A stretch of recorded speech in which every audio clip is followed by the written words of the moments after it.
Hey there, everybody. It's a new show today. We're here at Thursday afternoon. We don't know Thursday evening. Wow, it's the day's just gone by. I don't normally go live this late in the afternoon, but for all of those that are out there getting ready to join, I've got the wonderful Mr. Stephen Neville here with us today. I've been watching you post for the past month, 2 months, and you've really been talking heavily on a topic that I think is important to the industry. You've been talking about TCPA compliance.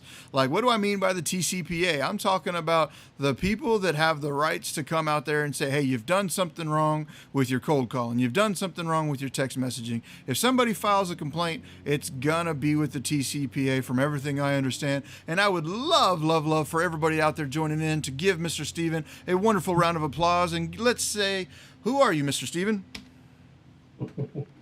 How you doing, man? I appreciate you having me on.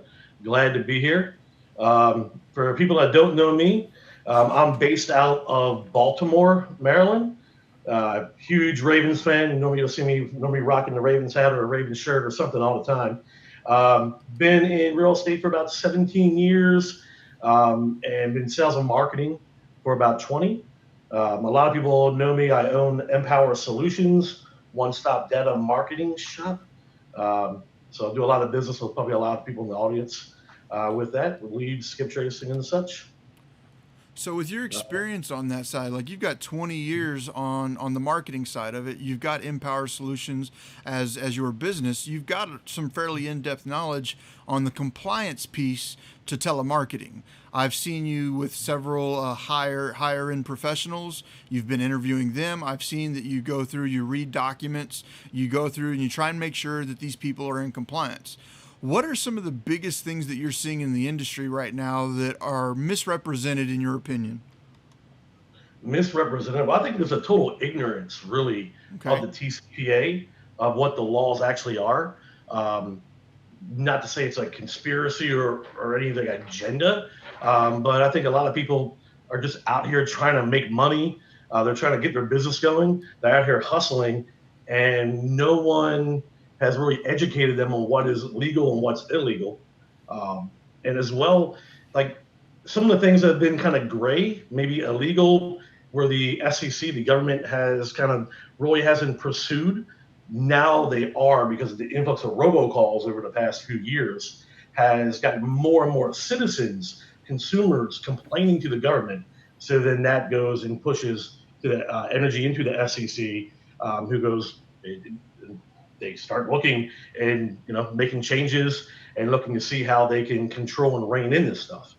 I mean, I, Um, I honestly can't blame these people for complaining. Like I personally own real estate, so people are able to find out who I am, and the amount of RVMs and the amount of text messages and stuff like that that I personally receive for my own assets is fairly annoying. And on one side, it's kind of like I understand the game because I know what they're doing, but on the other side of it, it's just like, damn, I'm tired of getting blown up over here. So like, with that being said, like texting obviously is being done for a very specific reason. One, it's the price for doing it is relatively inexpensive. Like whenever I was in the prime of my marketing, I was dropping about $20,000 a month in direct mail. That's not a huge budget when you take into consideration the amount of volume that you have to do on the direct mail side. But for the same $20,000 I was doing in postcards, let's say that was 35 to 40,000 postcards, I could have dropped massive amounts of texting and RVMs.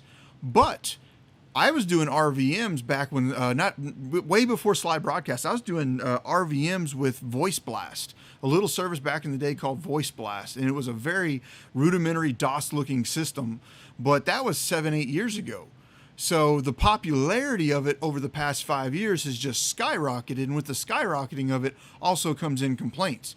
What are some of the things that we should be worrying about as an industry on the TCPA side? Like, what are the top 3 or 4 things that you would say I, as a real estate investor, should have in the back of my mind when I'm doing these types of things, Stephen?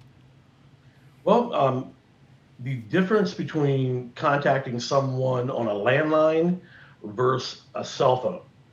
That's where the biggest divider is. On a cell phone, an SMS and a call are considered the same exact thing.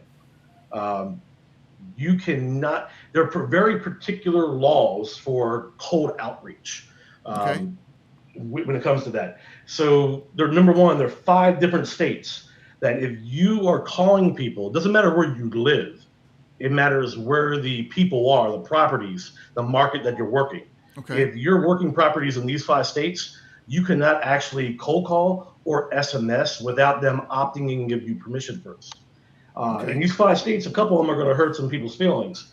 You have Wyoming, New Jersey, Texas, Arizona, and Louisiana. Wow. Like, I know for a fact that the texting industry is hard in Texas and Arizona. A lot of Indeed. people out there doing them. So, what are the types of consequences that I can get? And let me rewind back, because I am by no means educated on this, and the limited education that I have received on this has honestly came from you. So, I rely on you as my resource for compliance.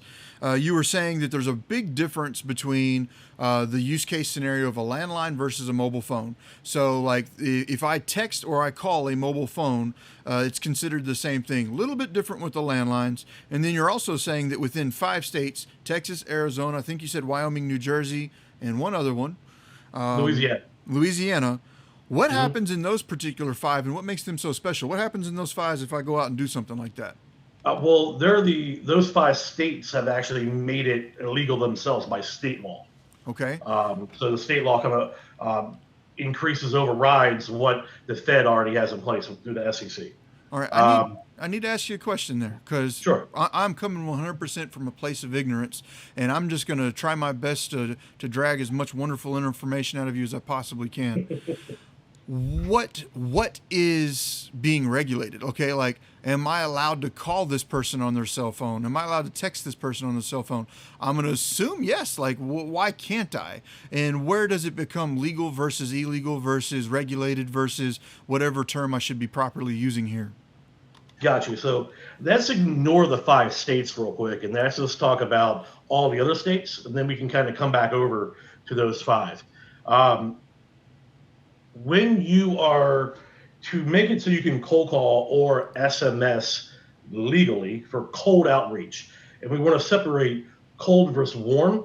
So cold is you don't know them and they don't know you.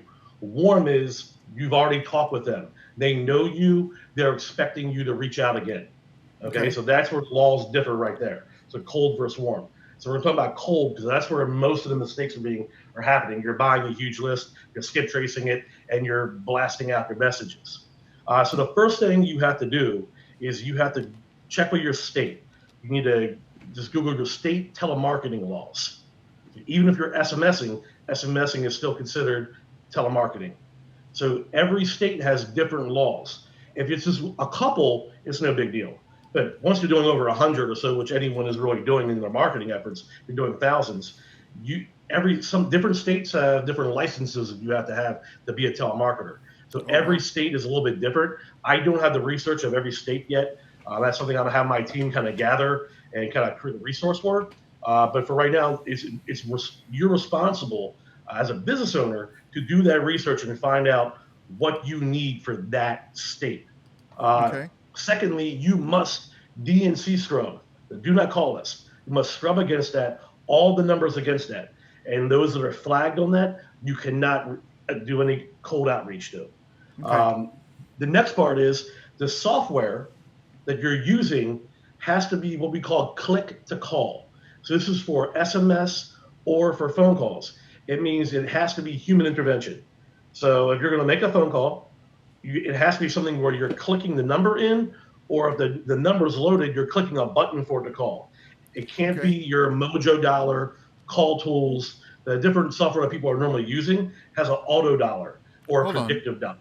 You Hold on. cannot do that to cell phones. Okay. So I need to break some of that down, because you just dropped a bunch of information, and I am admittedly slow. So No I need problem. clarification here. Oh, So one thing before we clarify, let me okay. just drop the last two parts of that Okay. so everybody has the list, and then we can kind of clarify each thing. Okay, please do. The last two parts of it is you must maintain your own internal do not call list. It has to be a physical document that you maintain, and you must have a DNC policy, a do not call policy for your business. Anyone, now most of the people you're going to be reaching out to are ignorant of this, but if you ever did catch someone who was aware, they have the right to ask you for your do not call policy, and you have to immediately provide that to them, Okay. whether it's emailing it, sending it by mail, but you have to immediately forward that over. So it's something that you must maintain. So there are the two other parts that no one ever talks about this stuff. But that's what you're, as a business owner, you have to have. I'm excited that you're bringing this type of stuff up because I've never had somebody come in and discuss this at this level of detail. So I'm going to try my best to pick your brain apart on this. So some of the things that you were mentioning on there that kind of caught me by surprise, quite literally. You were saying that tools like Mojo and Call Tools and stuff like that, because they do not have the human intervention piece, are in violation of some form. I'm coming from a position of ignorance here, but I know that there are a massive amount of people in our industry using those tools. Exactly. Why is this unheard of? Like, is this a new law, or have we just been in violation of the law for this long? Where's that We've been law in coming violation from? for a while. I can't tell you the exact year that it got put in. I think it might have been back in, it might be 94 or so. But they've had multiple different updates throughout the years. But it's really because the complaining. No one's really complained, so the SEC really hasn't been aggressive in going after anybody. It's from the robocalls that have happened over the past 5 years that's become a thing.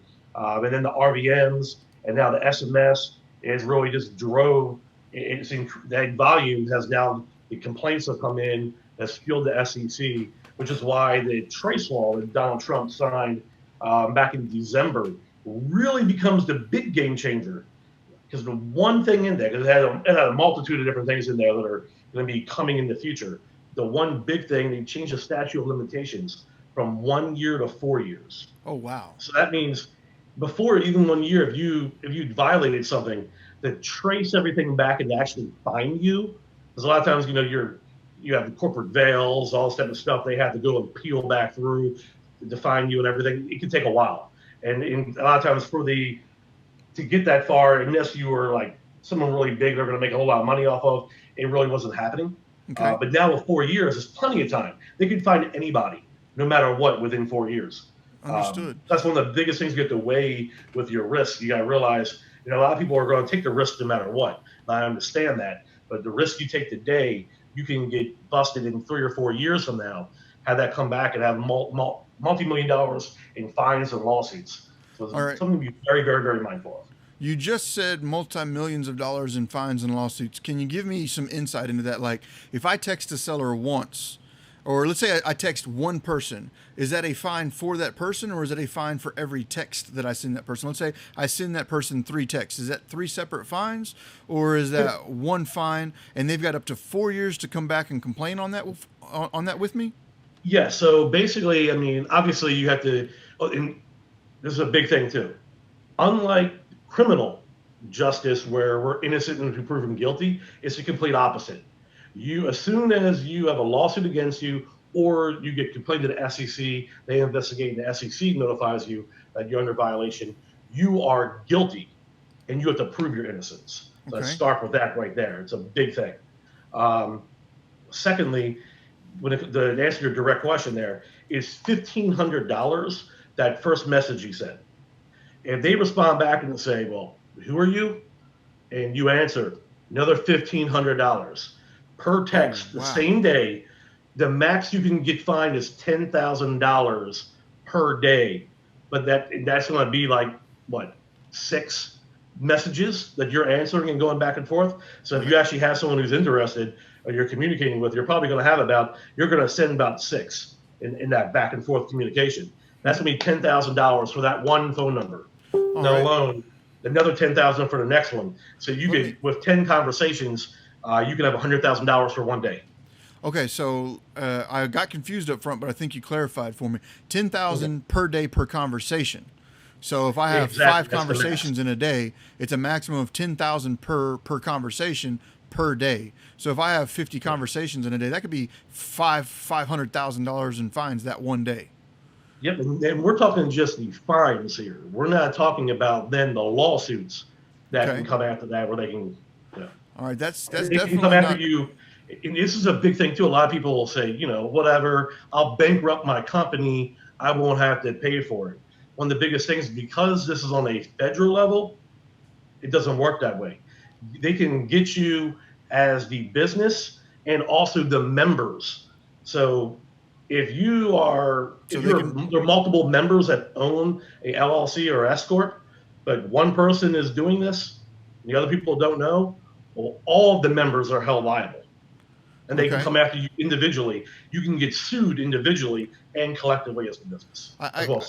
I have to ask some questions on that because Mhm.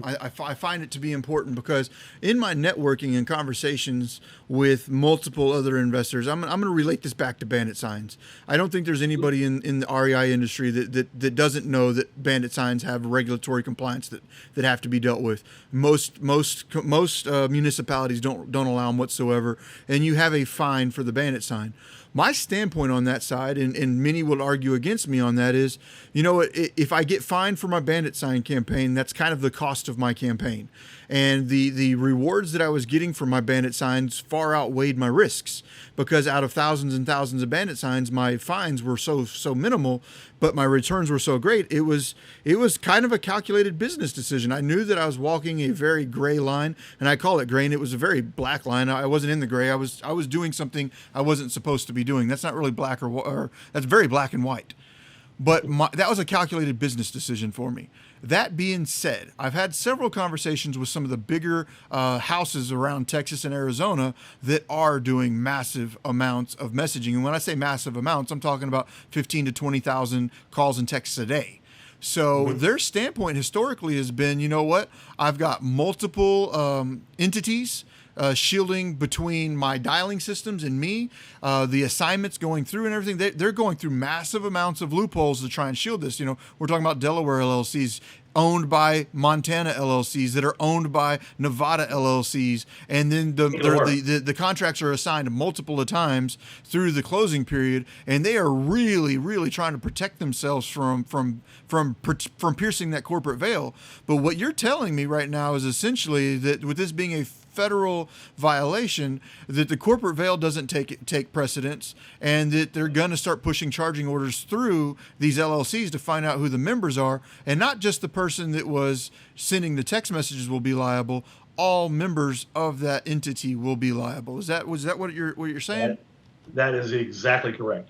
Okay. That's where like a lot Nevada, Wyoming are very popular for LLCs with the protection. But if the feds come, the states have to peel it back for them. Okay. It is what it is right there. Right. But yeah, I mean, a lot of people go through when they do that. I've heard the same thing. You know, they go through all these different loopholes to kind of cover themselves, and they consider it to be a cost of business. But, you know, bandit signs is one thing. That's a nuisance. You know, Oh, it's hardly anything. right. And there are a lot of ways that you can put it up, take it down, come back, put them back again. You Yeah. can kind of work that. You know, a lot of us have done that over the I years. think we all have, So, man. exactly. This is a lot different with the amount of money that you can get charged, the fines, Yeah, I and mean, how serious like the government, like the local governments, towns. I mean, they're like, come on, man, take your sign down before I fine you. You know, half the time they have those conversations with you. right. Um, they're not. The lawyers and SEC are not doing that.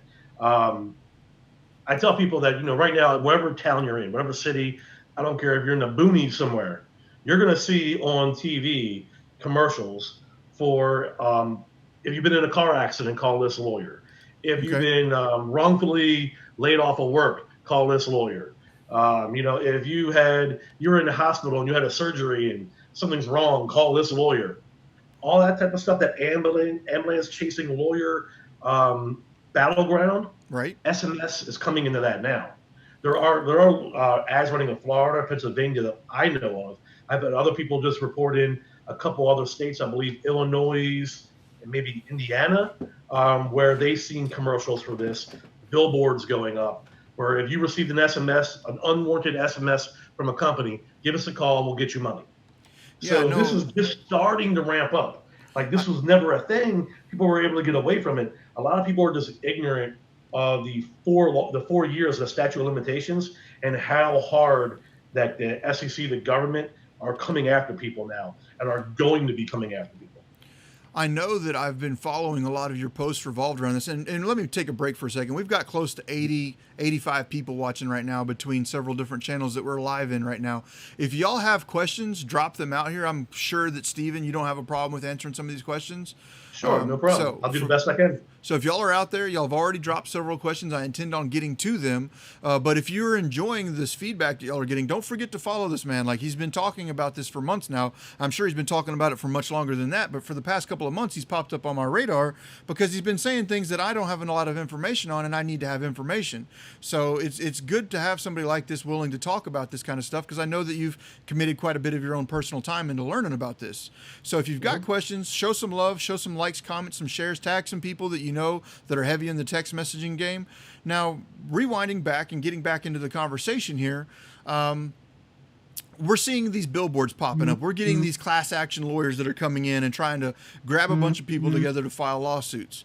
Some of my immediate initial thoughts are, if the government's already come in and finding me $10,000, up to $10,000 per conversation per day, I could really quickly see the small-time real estate investor bankrupted inside of a day. Like, if I'm sending out 20, 30, 40, 50, 100 text messages a day, bankrupt, boom. So these class action lawyers really are going to be trying to squeeze blood out of a rock. There's not a whole lot to be had there, in my opinion.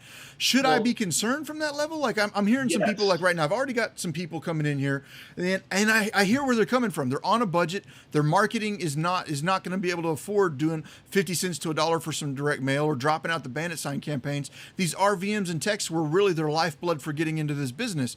What opportunities are you seeing for these people that do have a confined budget and are trying to enter into this industry? What kind of advice do you have for these people? Sure. Let me first start off by saying, one, that, I'm not trying to be the grim reaper or be negative coming with this information. It's actually the opposite. It's because a lot of people are coming in, they're broke, they have very little money. And they're like, oh, what are they going to sue me for? What are they going to get? That's not what really happens. They find this information and they sit on it. And they can watch, they can see, the government can track how much money you're making, and they'll wait. They have 4 years to do anything. So the point is, do you want to sit here and literally bust your rear end right here, hustle hard, finally start winning, start making 6 figures, maybe get into 7 figures, change your legacy for your family. Then one day they come in and they take it all away.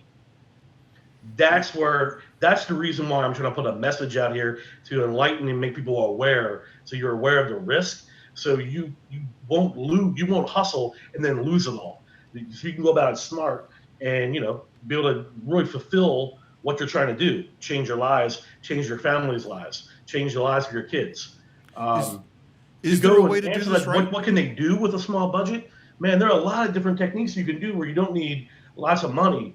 Like, right now, we still have technology. So Facebook groups, man, these buy, sell, trade Facebook groups you can go into and you can make posts. You can create your own groups in your towns and get people in them. There's so many different ways that you can market yourself. You can go through in the local businesses that have, well, once everything opens back up again, that have the little pinup boards, mom and pop sub shops and all that type of stuff. Walmarts. Any place that has a little pinup board for businesses, you can put your information up. Put it on a telephone pole with a piece of loose leaf with the rip ends at the bottom. There's so many different ways that you can go through and do things without a budget. You can contact any nonprofits in your area that help people in pre-foreclosure to get their house back, and see if you can learn some information, pull out information that can help people, but also you can make an alliance. You can make a relationship. If the people can't save their house, they can contact you as a last resort, and you'll be able to help them out. So there are many different ways you can do things. So a lot of the things that you addressed are definitely ways of pulling deals. But when I'm really looking at the effort versus return, it's hard to beat SMS. Is there any way at all of doing SMS in compliance? Well, yes. That's why I said you have to, number one, you can't be in those 5 states. Okay. So within those 5 states, people have to opt in. So that means you have a bandit sign, you have a website, you have something out there that says, if you're interested in selling your house, whatever, however you want to word it, please text me at whatever number. They text you. They initiate it. You reply back to them, and there are some specific wordings that you need to have depending on how you're doing that. I don't have all that. I can't tell you all that right now. I don't have that all memorized in my head. Um, and I'm actually unclear on a couple different things. I'm waiting to get some clarity before I put that out there. There's like two different specific situations for that. So you need to get those opt-ins for that. Okay. If you're outside of those 5 states, or if you're in those, if you're marketing the properties in different states, because you can virtually obviously wholesale and do deals, you get to make sure you check with the state laws, see if you get a telemarketer's license, and you need to do the click to call. So it's human intervention. I know Batch, their SMS from what people have told me is 1 click at a time. So that's important. You Okay, need to hold make on. sure you Let's have pause on an that. opt out message. The 1 click at a time piece. Can we clarify if clicking each individual SMS does not make does that make a platform compliant? Like, am I compliant if it's a per click SMS type of thing? Is that something that I Well, can? Because there's okay, so it confusion here. all depends on you have to understand that the software is the software. And it's not so much the software being compliant, it is you. Okay. On the software side, it's two different things. They can have a blast feature because you can blast people that you're already in a relationship with. Like with Empower, my customers that I have, I can blast SMS them because we have an established business relationship. Now, if I had a group of people that haven't heard of me, and I was able to get, like, I pulled a leads list for that, and I can't blast them, I would have to do 1 click at a time SMS. So if you're doing cold outreach, the software needs to have the 1 click at a time for doing cold outreach. But if it's warm outreach, you can do a blast. So it's not up to the software to provide that. It's up for you to know what you need and then to use the appropriate software for the appropriate type of outreach that you're doing. All right. So I appreciate that. So, if you don't mind, like, there's a lot of people doing cold calling SMS and RVMs right now. There's no way around it. Everybody in the world knows about it. Everybody in the world's doing it. I have personally been advising people to do it for years now, and I started feeling kind of cold feet about advising people to do that after I started seeing your messages, because I don't want to steer anybody down the wrong way. I want to see people create legendary wealth for their families, and when you started talking about this, it made me a little bit scared, and that's why I like to have you on here. But I've got a lot of people asking questions right now concerning their business. Do you mind if I just start running through and getting these questions asked for these people? Sure, let's do what we can. All right, let's just open this up for everybody that's out there watching right now. I'm gonna start from the beginning, and I'm gonna try and get all of the questions that I can possibly get answered while I'm in here. So, and Daniel, just yes, real sir. quick, I just want to make it known that I'm not a lawyer. Oh yeah. Okay, so like any advice I'm giving is not legal advice. This is just the information as I've studied and researched it. To go above and beyond me, if anyone wants to reach out to Contact Center Compliance, they're at dnc.com. That is one of the biggest resources. There's a gentleman there named Neil Kent that you can speak to. He's the director of like the compliance outreach. He's excellent. I'm actually interviewing him Friday, tomorrow, in the Empower University group. So we're going to dig in even more depth. He can talk on this. He is the official expert, the guru expert of all things compliance. All right. And that's where I got a lot of my information from. So please go ahead. I'll answer as much as I can. All right. So coming in through here, I never know when Corey Thompson's messing with me or he's being legit, because he's that serious about everything. But he's asking, what about a Cook Island trust? Like, I assume he's referring to using an offshore entity with multiple different, veils to protect and all those other weird things. And while you're probably not here to coach people through how to get around this, have you ever heard of something like that, or is that even something you want to discuss? I mean, you're talking offshore accounts. I mean, is that really applicable to Johnny Wholesaler who's got no money? Is he getting an offshore account? I don't think that's really applicable to like the people this really matters to. I can't really answer that. I'm not a lawyer to answer offshore stuff. That's something to be great for Neil. I'm sure Neil could take that tomorrow and run away with it. All right. But yeah, that's a little bit above my pay grade on that. All right. So I've got another question coming in here from Miguel Sarant. He said, if I see 100 abandoned homes while I'm out D for D and I got a full-time job, how do I do this business without RVMs, text blasts, and dialers? And I'm sure you'll have an opinion on that, and I can chime in if we have a difference. Well, I mean, RVM, text messages, and dialers are pretty much new technology. People have been doing this since the 80s, maybe before. I don't know. Um, I remember being a kid. One of the things that got me into it was what's the guy's name who all had the infomercials all the time? Um, Which doesn't one? matter. Carlton Sheets or?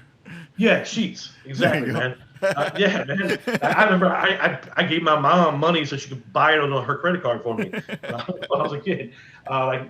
Like there's so many ways you can go about this without that technology. I think one of the things that we're trapped, we're handicapped by the technology because we're so used to using it, we forget like what do we do without it. I think the biggest thing is have a creative mind. Part of being an entrepreneur is really creativity of the mind in business. And there are a lot of different ways we can dive in. I mentioned the Facebook groups and these different ninja techniques that you can do. Go knock on doors. Right. You can still cold call. You can still cold call. You just don't need $1. You don't have to have a triple line dollar, 10 lines coming in, zoom, zoom, zoom all the time. Patience. You don't have to get a deal today. If you do it correctly and you get a deal 6 months from now, that's still $10, $20, $30, $50,000 that's setting you up for your next deal. Then you can buy a list. You can do these. You can pay for Facebook ads or PPC or SEO, and you can start moving forward. The biggest thing is patience. Like you don't need to rush become a millionaire tomorrow as much as everybody wants to. Let me drill in on a piece that you touched on there, and it's something new during this conversation that I haven't really heard yet. You were saying that I can still call these people, I just can't use a dialer. So like if I just pick up my cell phone, all right, let me give you a use case scenario, and this is to try and help out Miguel here. I'm out driving for dollars. I'm sitting out in front of this house. I got my Propelio mobile app open. I'm driving for dollars. I'm sitting in front of this house. I click skip trace. And whenever I skip trace this homeowner and I see this homeowner's potential phone number sitting in front of me, can I just sit there on my cell phone and click dial and call that person and not be in trouble? Well, if it's a landline.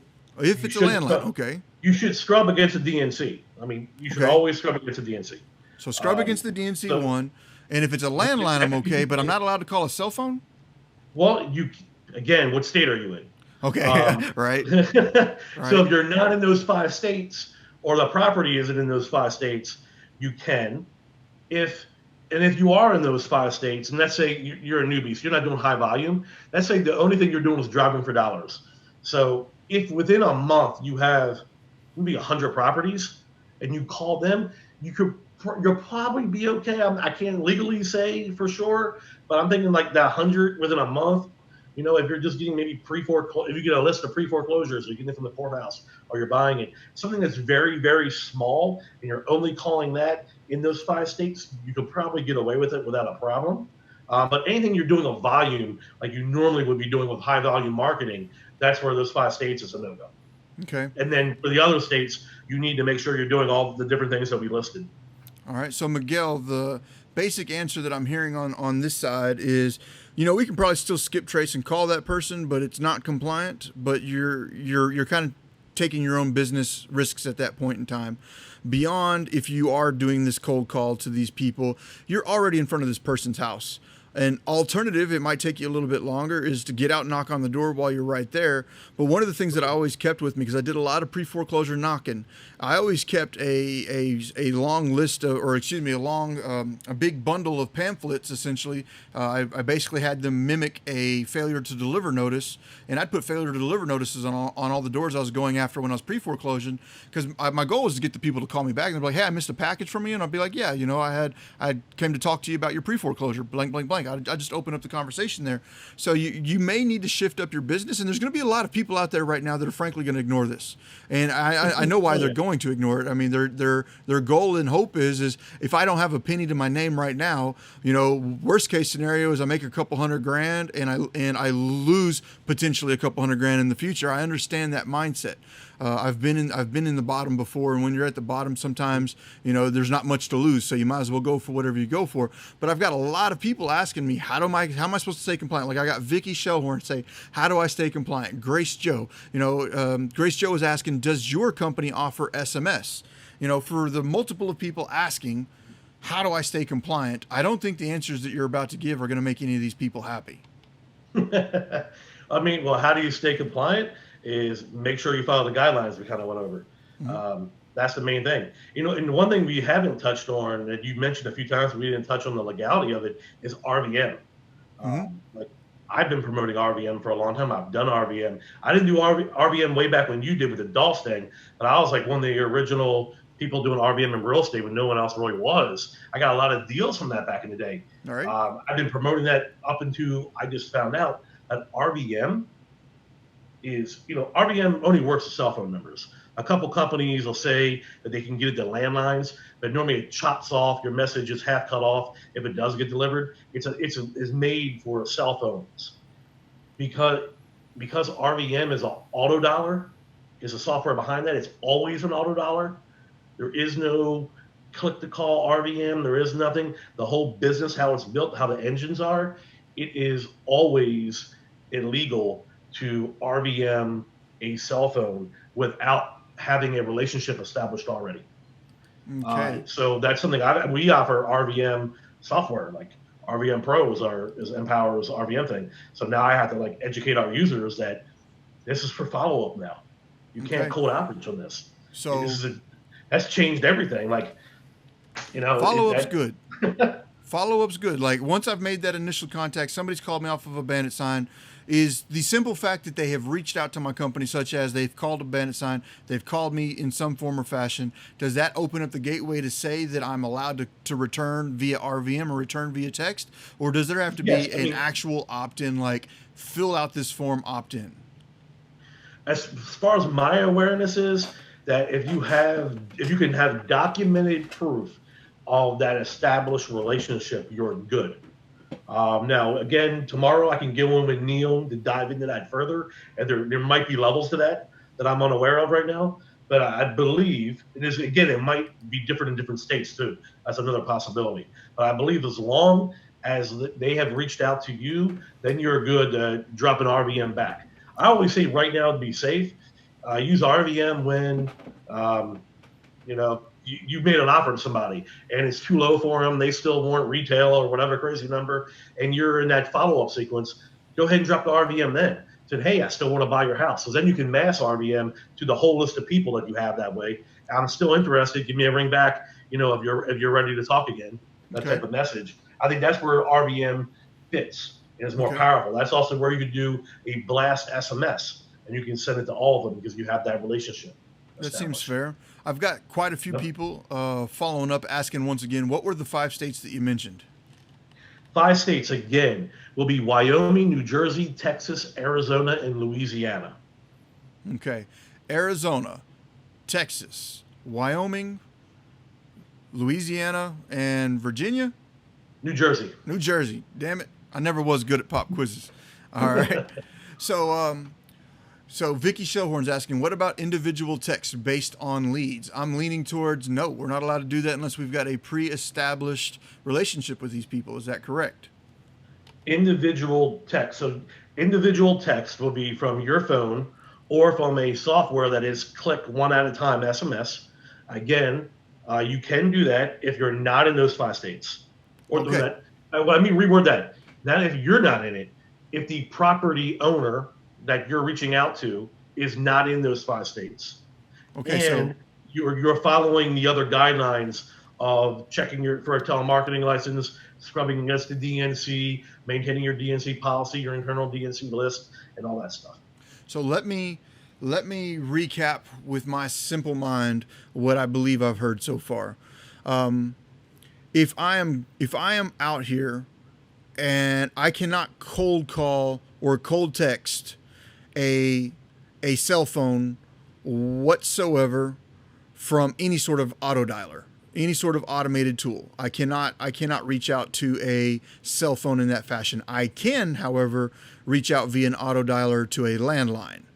Moving forward from there, I can cold text a mobile number as long as it has human intervention involved. And is that correct? Or did I misrepresent something there? Yes, you can cold text or cold call as long as it has human intervention involved. You're not in those 5 states, Okay. and you've done the other things that we listed out. All right. So you should also be running all calls against DNC. Like, I don't care if I'm sitting out in front of a house and I'm about to skip trace and call them right there. I should run all calls against a DNC. But I should be able to go ahead and cold call or cold text as long as it's human intervention and has no dialer attached to it whatsoever. But RVMs are 100% off of the table because it has no human intervention. So that therefore making RVMs essentially 100% off the table. For cold marketing. For cold marketing. But Yep. I still can send out a cold text or a cold call to a cell phone as long as I have specific human intervention.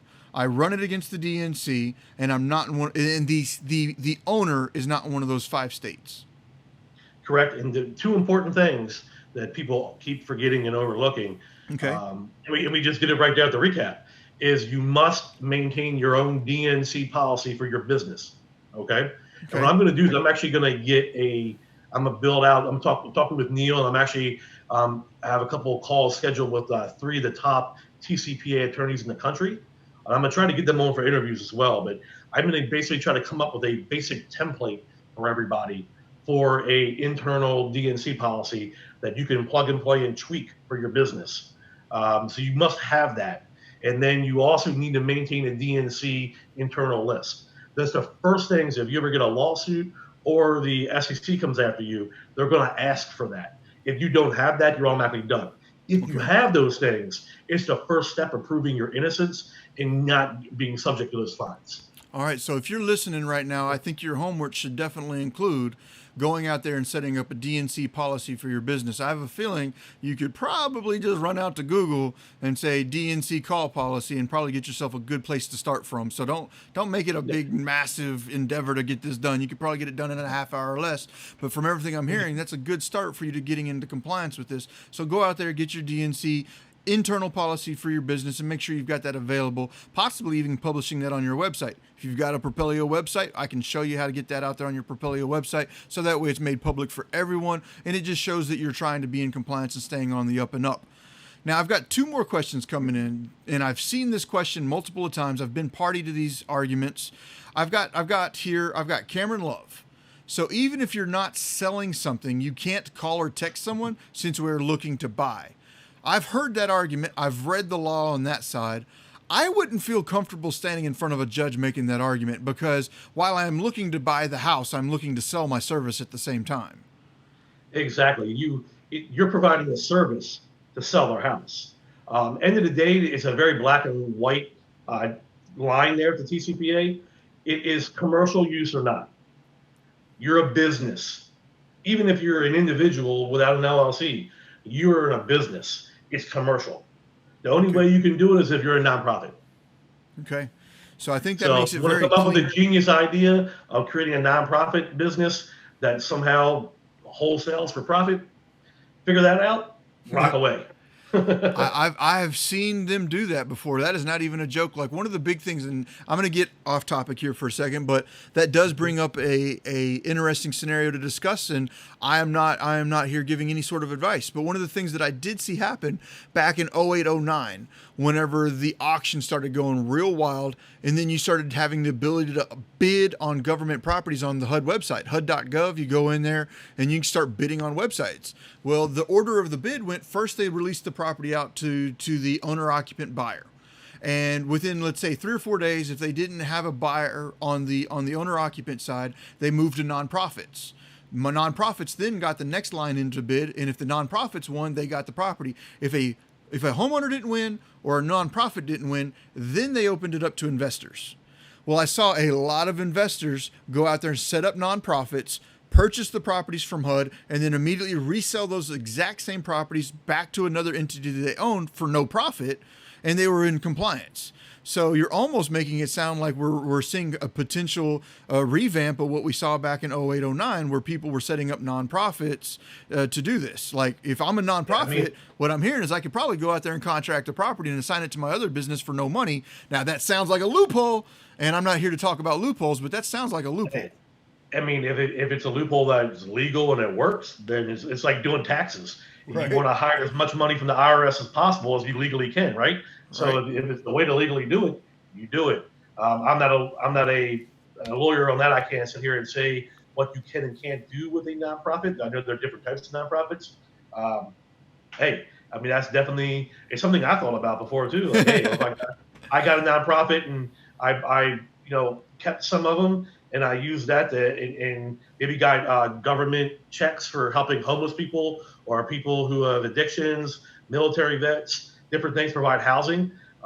That's maybe wholesale a couple to then use that money to help fund things. There might be a way to legally work all that. So for those people that are out there that are doing 15 to 20,000 texts a day, that might be something that they can look into with their own attorneys. Exactly. I've got another question coming in here from Vicky Shellhorn, and she mentioned the same thing as far as like the sales pitch thing. I personally wouldn't hold my hat on that. I would not feel comfortable standing in front of a judge trying to make that argument, and I don't feel like that's an argument I'd win with a judge. So I really wouldn't hang my hat on that. I got into that with Neil, and he broke it down how it started coming out only in the real estate space, and it came out some point in time, in I think it was the late '90s or early 2000s. Some particular guru started just coaching on that point, and everyone picked it up and ran with it from there. So yeah, it's either you're calling a commercial purpose or no commercial purpose. It's that black and white. And if you're calling to buy their house, yeah, the interest. I mean, I even went through like giving him like a whole scenario. What if I created a survey company that called and surveyed to see if they might be potentially interested? Would they like to hear from investors if they were? And then my investment company bought the data from the survey company. I mean, I came up with a whole bunch of different scenarios to try to figure out legal different ways to go around it. And it's really, really kind of hard. All right. So I've got a couple questions coming in over here. Ayoka Moss, you were asking what this gentleman's name is. This is Mr. Stephen Neville from Empower Solutions, correct? You got it. All right. So feel free to follow him out there. I believe you got your own. What's your Facebook group, man? It's Empower University. So M-Power University. All right. So make sure, like, if you're really into this SMS messaging and stuff, go out there, follow this man. Like, he's got a lot of information for y'all, and I know that he's staying on top of trying to keep us educated on this platform. So let's keep that going. I got some questions. I got a roll of questions coming in from Deborah McGee, and she's saying, is this just for real estate? Because she gets all kinds of calls and texts coming in. I'm assuming not. No, these are rules for any industry. I don't care what you are. That's why. If you've noticed on your phones, there is on the SMS, there's like report a spam is now showing up, depending what your provider is. There's the same thing on your calls. Sometimes it'll say scam likely on some calls. These are the different things. They have the shake and stir is something that just got put in with the Trace Act that will now allow you to spoof your number anymore. So that means you can't put in the caller ID a phone number that doesn't belong to the actual number that's calling out. Okay. So that's another part with like dialers. Like, if you're using that automated dialer, it is it's a line coming that dialing company owns, reaching out and calling people. And if you're using the triple line or any of them, the multi-line dialers, you got calls coming in every which way. But you put what your number is in here, and it shows that caller ID on all those lines going out. It's called spoofing. That's about to be annihilated by the end of this year. You will no longer be able to do that. All right. So one or two last questions, and we'll start landing this plane. But I got another one coming in from Tony, and he says he's living in New Jersey, and he's asking if he can call someone selling a mobile home. I think there's more context that needs to be had in that, but New Jersey was one of the states that you said that have some fairly strict, telemarketing laws.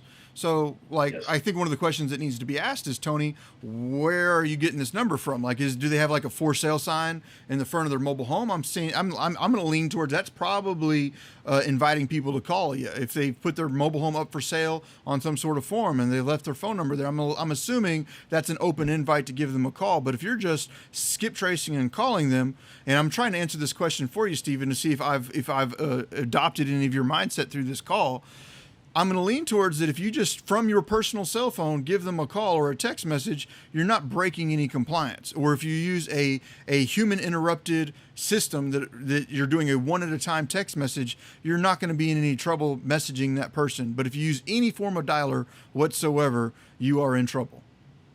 Did I get that much, right, yeah. Stephen? You pretty much have it. In fact, for New Jersey, you shouldn't be doing it at all. But again, if it's low volume, it's no, then you don't have that. These rules are in place for mass marketing. So if you're just, again, if you're just driving around and you happen to find something, if you can have that be like 100 or less in a month, you can get away with those calls or those texts. Okay. It's not going to be, it's no, again, talk to a lawyer first. Right. For us to get away with it. But from my understanding is that's kind of like, okay, no biggie. It is when you're going above and beyond that is where the issues are. Right. But again, clarify again this with Neil again tomorrow. So I might have that backwards. That might be for the states that it's okay in, that maybe if you just do a little bit, you don't need to get the license in that state. Okay. I'm still getting all this memorized. It's so many little details that it's so important to get it all straight. All right. Well, do you have any final words, final thoughts on the best motives or best practices for these people moving forward? Because I feel like you've given quite a bit of information here. I know that the information you're giving is something that a lot of people are probably not wanting to hear, but I also firmly believe it's something that we need to hear. I want to see us win as an industry. I want to see each and every one of y'all individually win, because I understand how real estate has changed my life. Like, I would not be where I'm at today if it was not for real estate. And to be honest with every single one of y'all, I did all of this without cold calling. I did all of this without a whole lot of text messaging. I did all of this without a whole lot of RVMs. So this industry is still very viable without those resources. You just have to shift up how you're doing things. So don't let this be the chicken little sky is falling thought process.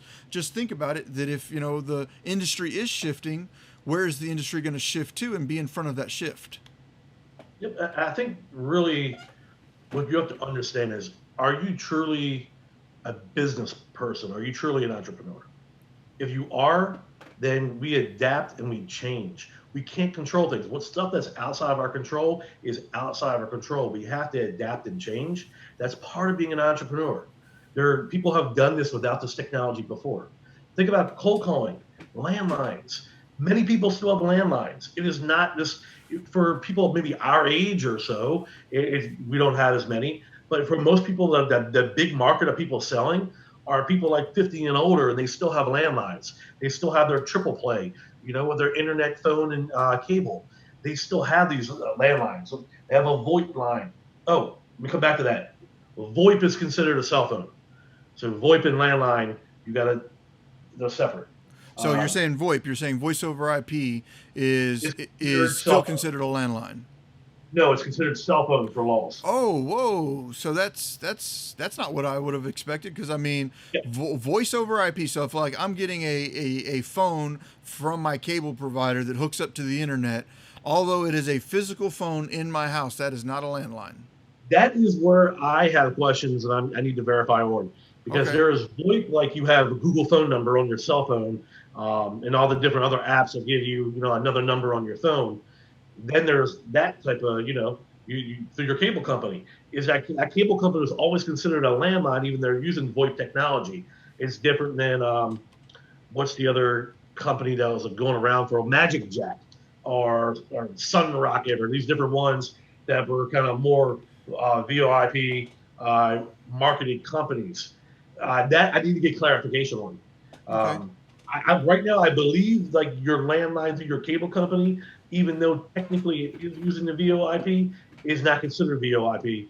But I got to get clarification on that, before I can really tell anybody right or wrong. But the whole point is that people still have landlines. Like you can still call, you can still knock on doors. There's so many different ways that you can go at this.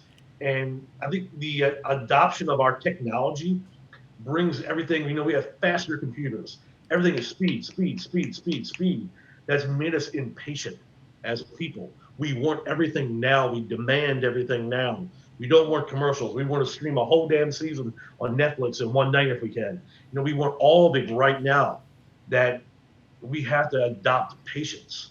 If you can be patient, you can still build an empire and change your life, change your legacy, and accomplish all your dreams. I think patience and education are the two biggest things I can tell anybody. I firmly believe that with consistent, persistent action where you don't grow concrete on your shoes and get stuck on a specific lane, that the average person can build about $1 million in net worth in 7 years in real estate. I still feel that I've seen a lot of people do it. Enough people that I don't feel like it's a abnormal result, that within 7 years of consistently applying yourself to this, that achieving a net worth of 7 figures or larger is very doable. That's not a pie in the sky goal. It's not abnormal. Many people in real estate are able to achieve that. But you've got to remember, this is a 7 year goal. Some people do it in 1 year, some people do it in 15 years. But real estate is a proven path to wealth. You just have to be consistent with it. You have to be persistent with it, and you've got to keep moving forward with it. So if this right here is disrupting your business, think about how you can pivot, how you can change, how you can move forward, and just keep going with it. Like, there is nothing that can stop this. We've all made money in real estate without, or I say we all, I have personally, and I know plenty of others that have made a massive amount of money in real estate, and they didn't do it with texting. So there are other alternatives out there. Big Brother in Life has asked, what are some of the other options I have? Like, if you're on a minimal budget, door knocking and network marketing are great. When I say network marketing, go out there and find your estate sale people, like network with them and just ask for referrals on that side. Your probate people, your guardianships, go out there and network with those types of people. Network with anybody that's deep in the trenches that has access to these types of things. Your pre-foreclosure specialists in the area, your nonprofits that can provide solutions, empower, work with them and do those types of things. So let's keep going. And all that to be said, what final thoughts do we have? I do have final thing to say on my own side.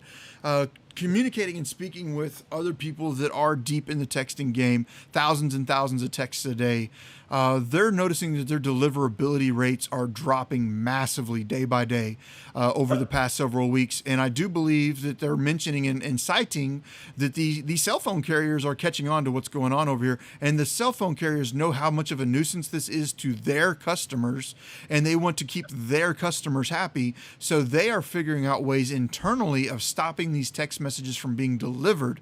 So even if we are trying to stay within it, if we're doing this in mass at all, we're going to have to get further and further and further into some level of compliance.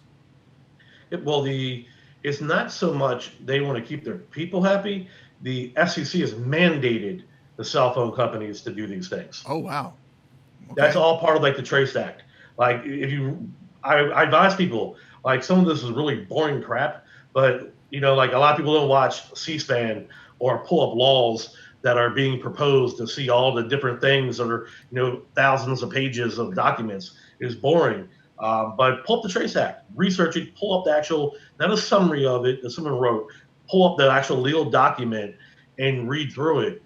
It's a lot of information in there. You'll see where the major carriers are being forced to upgrade the technology and to take these different actions. If you're doing all those type of SMSs, after about like right now, the magic number has been around 250. After about 250 in one day, you need to change to a different phone number. Oh, And you wow. also have to be mindful of the vocabulary that you're using.